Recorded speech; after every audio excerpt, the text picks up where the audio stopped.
What I hope that every teen leaves this program with is a better sense of self and an acceptance for who that self is. My name's Tom Shelstad, and I have been working with teens since I was almost a teen.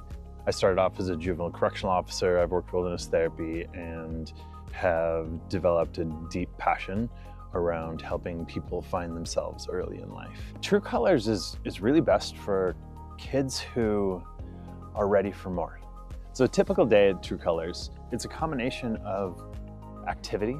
There's some hiking, there's different sessions, and in those sessions, there's some presentation of ideas and concepts that allow them to grow. I want this to be fun. If we're not having fun, we're doing something wrong. This is a gift. This is a gift to your teen that you can't actually give them. They need to be seen by people outside of their family.